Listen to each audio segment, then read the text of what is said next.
ন্যায় বিচারের দাবিতে,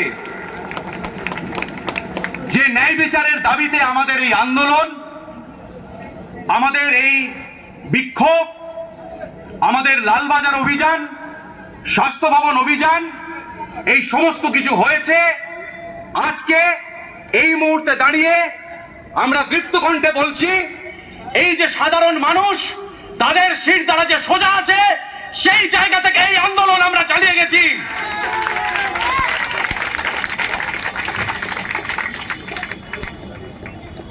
হ্যাঁ, রিক্লেম দ্য নাইটের যারা অর্গানাইজ করেছিলেন তারাও আছেন, আরো অনেকেই আছেন, আমি সবার নাম হয়তো এই মুহূর্তে মনে পড়ছে না।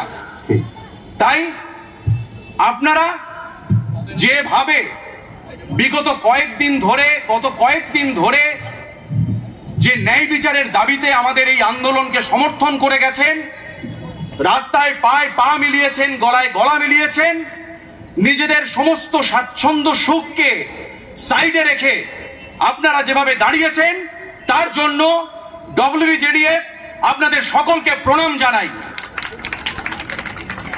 এই মুহূর্তে আমরা আমাদের এটাকে অনুষ্ঠান বলতে আমার একটু বাঁচছে, আসলে এটা অনুষ্ঠান নয়, এটি একটি কর্মসূচি।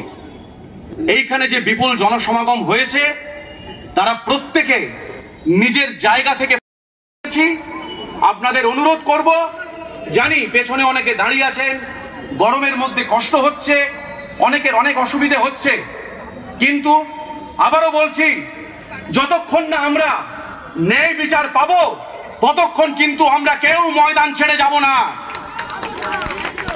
এখন ডব্লিউবিজেডিএফ এর তরফ থেকে আমাদের কিছু